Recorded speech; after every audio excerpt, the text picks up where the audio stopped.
If wandering, considered as a state of detachment from every given point in space, is the conceptual opposite of attachment to any point, then the sociological form of the stranger presents the synthesis, as it were, of both of these properties. This is another indication that spatial relations not only are determining conditions of relationships among men, but are also symbolic of those relationships. The stranger will thus not be considered here, in the usual sense of the term, as the wanderer who comes today and goes tomorrow, but rather as the man who comes today and stays tomorrow, the potential wanderer, so to speak, who, although he has gone no further, he has not quite got over the freedom of coming and going. He is fixed within a certain spatial circle, or within a group whose boundaries are analogous to spatial boundaries, but his position within it is fundamentally affected by the fact that he does not belong in it initially, and that he brings qualities into it that are not and cannot be indigenous to it. In the case of the stranger, the union of closeness and remoteness involved in every human relationship is patterned in a way that may be succinctly formulated as follows. The distance within this relation indicates that one who is close by is remote, but his strangeness indicates that one who is remote is near. The state of being a stranger is, of course, a completely positive relation. It is a specific form of interaction. The inhabitants of Sirius are not exactly strangers to us, at least not in the sociological sense of the word as we are considering it. In that sense, they do not exist for us at all. They are beyond being far and near. The stranger is an element of the group itself, not unlike the poor and sundry inner enemies, an element whose membership within the group involves both being outside it and confronting it. The following statements about the stranger are intended to suggest how factors of repulsion and distance work to create a form of being together, a form of union based on interaction. In the whole history of economic activity, the stranger makes his appearance everywhere as a trader, and the trader makes his as a stranger. As long as production for one's own needs is the general rule, or products are exchanged within a relatively small circle, there is no need for a middleman within the group. A trader is required only for goods produced outside the group. Unless there are people who wander out into foreign lands to buy these necessities, in which case they are themselves strange merchants in this other region, the trader must be a stranger. There is no opportunity for anyone else to make a living at it. This position of the stranger stands out more sharply if, instead of leaving this place of his activity, he settles down there. In innumerable cases, even this is possible only if he can live by trade as a middleman. Any closed economic group where land and handicrafts have been apportioned in a way that satisfies local demands will support a livelihood for the trader. For trade alone makes possible unlimited combinations, and through it, intelligence is constantly extended and applied in new areas, something that is much harder for the primary producer with his more limited mobility and his dependence on a circle of customers that can be expanded only very slowly. Trade can always absorb more men than can primary production. It is therefore the most suitable activity for the stranger, who intrudes as a supernumerary, so to speak, into a group in which all the economic positions are already occupied. The classic example of this is the history of European Jews. The stranger is by his very nature no owner of land. Land not only in the physical sense, but also metaphorically as a vital substance which is fixed, if not in space, then at least in an ideal position within the social environment. Although in the sphere of intimate personal relationships, the stranger may be attractive and meaningful in many ways, so long as he is regarded as a stranger, he is no landowner in the eyes of the other. Restriction to intermediary trade, and often, as though sublimated from it, to pure finance, gives the stranger the specific character of mobility. The appearance of this mobility within a bounded group occasions that synthesis of nearness and remoteness, which constitutes the formal position of the stranger. The purely mobile person comes incidentally into contact with every single element, but is not bound up organically through established ties of kinship, locality, or occupation with any single one. Another expression of this constellation is to be found in the objectivity of the stranger. Because he is not bound by roots to his particular constituents and partisan dispositions of the group, he confronts all of these with a distinctively objective attitude, an attitude that does not signify mere detachment and non-participation, but is a distinct structure composed of remoteness and nearness, indifference and involvement. I refer to my analysis of the dominating positions gained by aliens in the discussion of superordination and subordination. He's talking about a passage which can be found in the Sociology of George Simmel, pages 216 to 21. So in this discussion, typified by the practice in certain Italian cities of recruiting their judges from outside, because no native was free from entanglement in family interests and factionalism. Connected with the characteristic of objectivity is a phenomenon that is found chiefly, though not exclusively, in the stranger who moves on. This is that he often receives the most surprising revelations and confidences, at times reminiscent of a confessional, about matters which are kept carefully hidden from everybody with whom one is close. Objectivity is by no means non-participation, a condition that is altogether outside the distinction between subjective and objective orientations. It is rather a positive and definite kind of participation, in the same way that the objectivity of a theoretical observation clearly does not mean that the mind is a passive tabula rasa on which things inscribe their qualities, but rather signifies the full activity of a mind working according to its own laws, under conditions that exclude accidental distortions and emphasize whose individual and subjective differences would produce quite different pictures of the same object.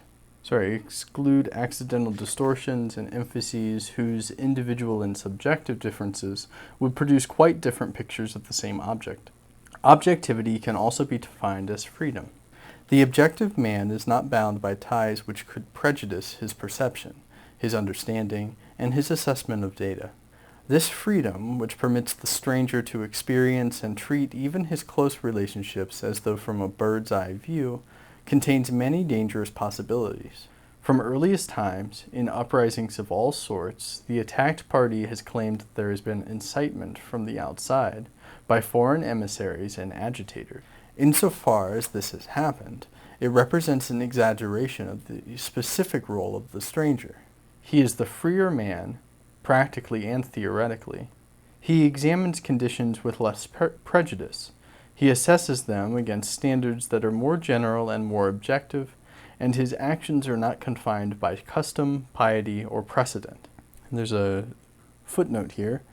Where the attacked parties make such an assertion falsely, they do so because those in higher positions tend to exculpate inferiors who previously have been in a close, solidary relationship with them.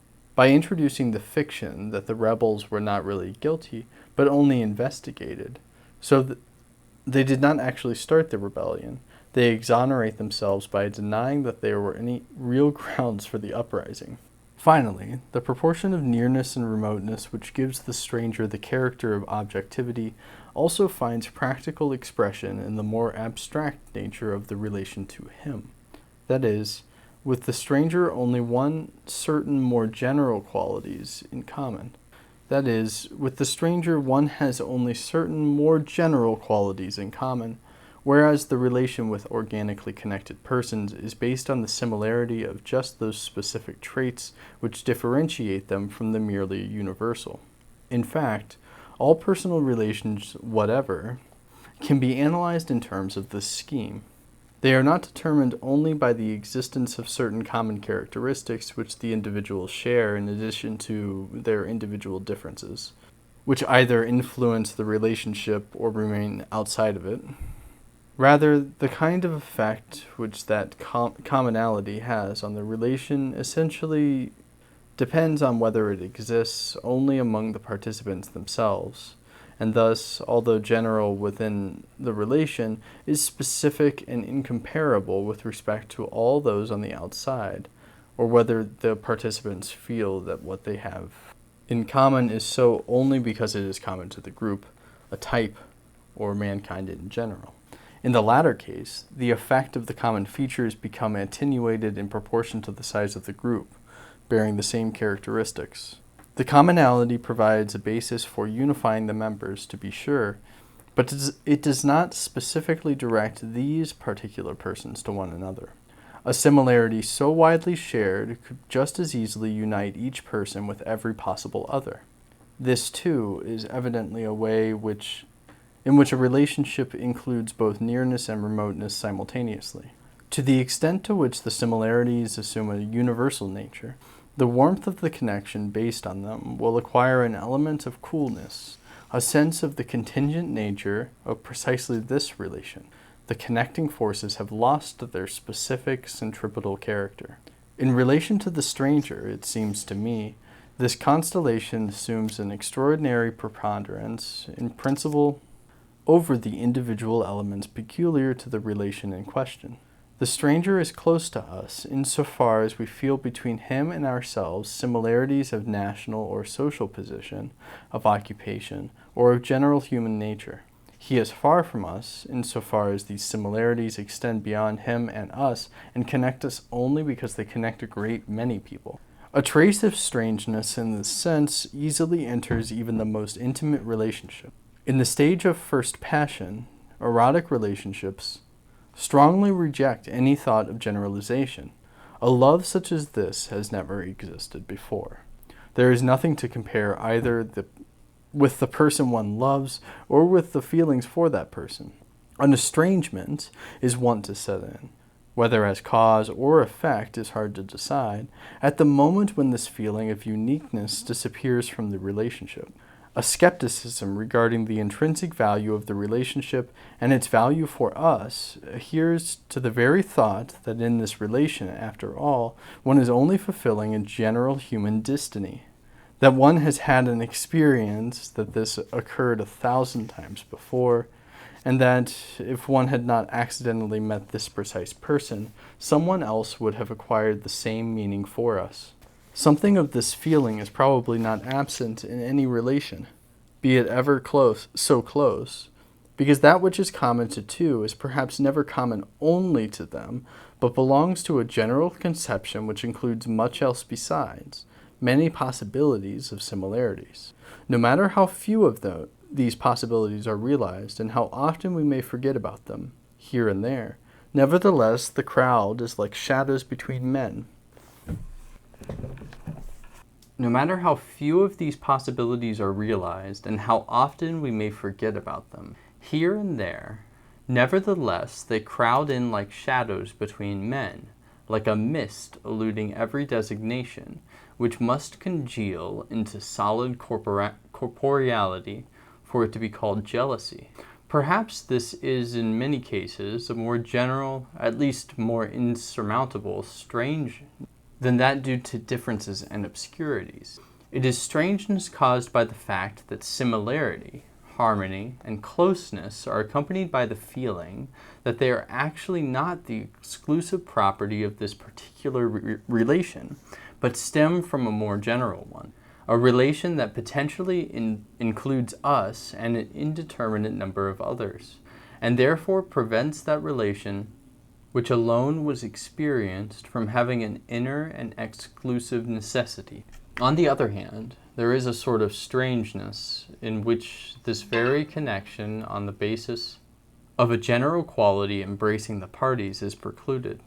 The relation of the Greeks to the barbarians is a typical example.